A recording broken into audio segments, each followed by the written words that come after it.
Assalamualaikum warahmatullahi wabarakatuh. Qala al-musannif rahimahullah wa radiyallahu ta'ala anhu wa ardhahu wa nafa'ana bihi wa bi'ulumihi wa amaddana bi asrarihi wa a'adana min barakatihi fi darain. Radiyallahu ankum. Al-hadith as-sadis wal 'ishrun. Kathratu turukil khair wa ta'addudu anwa'is sadaqat. Alhamdulillah, puji syukur kehadirat Allah, salawat salam tercurahkan kepada junjungan mulia Nabi tercinta Nabi Yuna Muhammad sallallahu alaihi wa alihi wa barak wa sallam, beserta seluruh keluarga beliau, sahabatnya dan umatnya. Ikhwanul muslimin rahimakumullah, yang saya muliakan, saya hormati Imam Masjid Muttaqin Aminun Cialbar, mata'anallahu ta'ala bituli hayati wa umrih Al-Habib Alwi Albar wa jami'il hadirin Sayyidul Walid muslimin wal muslimat. Kita sampai ke hadis yang ke-26, di mana temanya adalah kathratut turuq al-khair wa ta'addudu anwa'is sadaqat. Banyak jalan kebaikan dan banyak jenis-jenis sedekah. Ini tema yang diangkat di dalam kitab Al-Jawahir Al-Lu'lu'iyah. Jadi kebaikan itu jalannya banyak sekali. Di antaranya adalah orang yang Allah sudah memberikan kebaikan, Allah mudahkan dia melakukan kebaikan. Man aradallahu amra hayya'a lahu asbabah. Siapa orang yang Allah inginkan kepadanya kebaikan, Allah siapkan baginya sebab-sebab menuju kepada kebaikan. Saat ini kita hadir di Masjid Al-Muttaqin. Langkah kaki kita dari rumah, kan sebelum kita melangkah pasti yang pertama apa? Niat. Saya mau hadir. Ini hati berbicara. Nah, itu bisikan itu dari Allah. Allah yang kasih qudrah, ta'ah. Itu sebab pertama. Sudah ada niat, mulai dia siap-siap, mandi, pakai baju. Itu sebab kedua. Setelah pakai baju semua, keluar, ambil kendaraan. Sebab ketiga. Jalan lagi sampai ke masjid. Sebab keempat. Sampai ke masjid sholat berjamaah. Sebab kelima. Habis sholat berjamaah, zikir. Sebab keenam. Habis zikir, sholat sunnah. Sebab ketujuh. Habis sholat sunnah, majlis ta'lim. Sebab kedelapan. Semua ini Allah yang buat asbab ini. Dan mulai dari awal sebab ke-1 sampai sebab ke-8, semuanya dihitung pahala dan kebaikan. Itu yang Nabi katakan dalam hadis, man, siapa orang ya, kharaja liyata'allama ilma ghufira lahu qabla yakhtuwa, atau kama qala sallallahu alaihi wasallam. Orang yang keluar ingin menuntut ilmu, maka sebelum kakinya melangkah, seluruh dosanya telah diampuni oleh Allah Subhanahu wa taala. Berarti dari rumah tadi sudah diampuni. sebelum melangkah lagi. Nah, itu yang disebut idza aradallahu amra hayya'a lahu asbabah. Kalau Allah menginginkan kebaikan kepada seorang hamba, Allah persiapkan baginya sebab-sebab tersebut menuju kepada kebaikan itu. Asbab. Makanya para kaum solihin, mereka itu disiplin waktu. Bagi mereka waktu itu mahal. Bahkan tidak dibiarkan semenit pun berlalu sia-sia. Dibuat tartib.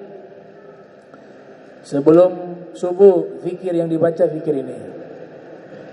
Ba'da subuh ada zikir ba'da subuh. Ada solat syuruk. Ntar lagi tidak lama solat duha. Kailulah zuhur. Sebelum zuhur zikir. Ba'da zuhur zikir. Itu di dalam aurat wal azkar para habaib yang disusun oleh para a'immah, terisi semua. Nanti sampai sore ada tradisi namanya rauhah, membaca kitab-kitab salaf di waktu sore. Dalilnya adalah hadis Rasul Muhammad SAW, wasta'inu bil gudwati wa rauhah wa syai'in minal duljah. Hendaklah kalian meminta tolong kepada Allah agar Allah mudahkan kalian bisa mengisi waktu kalian di pagi hari dengan perbuatan baik dan waktu sore hari dengan perbuatan baik dan sedikit dari waktu malam. Jadi dari pagi, sore, malam. Nah, para ulama mengambil istilah rauha dari hadis ini. Di sore hari diisi dengan kebaikan. Apa itu? Membaca kitab-kitab para salafus shalihin. Farauhun wa raihanun wa jannatun na'im. Farauhun wa raihanun wa jannatun na'im. Kathratut turuqil khair. Ada istilah dalam tasawuf namanya tariqah, at-tariqah sufiyah. Ya, jumlahnya banyak. Ada tariqah namanya al-qadiriyah, ada tariqah ya tijaniyah, ada tariqah apa lagi? Samaniyah ya.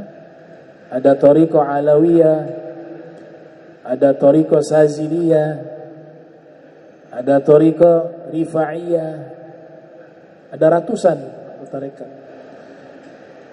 Tarekat itu artinya apa? Jalan atau cara beribadah mengikuti cara ibadah Rasul. Ibadah Rasul makmur 24 jam. Saya selalu katakan bahwa para nabi itu tidak bisa tidur. Karena kalau para nabi tidur, ada ghaflah, ada lalai. Makanya Rasul mengatakan inna ainai tanaman walakin la yanamu qalbi. Mata saya tertidur, tapi hati saya tidak pernah tidur. Itu sebenarnya bahasa yang Nabi ingin sederhanakan, bahwa para nabi itu, khususnya Nabi kita sallallahu alaihi wasallam, itu tidak tidur. Karena gak ada istilah tidur kemudian sadar, itu gak ada. Orang ketika tidur pasti hatinya itu, pikirannya itu hilang. Tapi Nabi katakan mata saya tidur, tapi hati saya tidak tidur. Berarti Nabi dalam keadaan yaqzah, terjaga. Karena para anbiya tidak boleh putus hubungan dengan Allah walaupun sesaat. Gak bisa. Itu yang disebut ma'sum, selalu dijaga Allah. Di Masjid Nabawi ada satu tiang di situ namanya Ustuwanatul Hurras. Kalau umroh atau haji, situ ada tiang namanya Ustuwanatul Hurras, tiang para penjaga. Tempat itu, tiang itu yang sekarang jadi tiang itu dahulu di zaman Nabi adalah tempat para sahabat menjaga Rasul di luar rumah. Jadi mereka berada di tempat itu untuk menjaga Rasul. Ada pos penjagaan di situ. Tapi ketika ada ayat turun, wallah ya'simuka minan nas, Allah yang langsung menjagamu dari kejahatan manusia. Nabi suruh kalian pulang ke rumah. Karena yang jaga saya Allah. Nah, lafaz menjaga di sini maknanya adalah penjagaan yang sifatnya istimrari, tidak terputus. Jadi Allah menjaga Nabi itu tidak ada jeda waktu yang kosong. Penjagaannya itu setiap detik, setiap menit, setiap jam dijaga oleh Allah. Maka ketika Allah menjaga Rasul setiap detiknya, maka Rasul juga di saat itu setiap detiknya mengingat Allah. Sehingga tidak ada unconnect kalau bahasanya.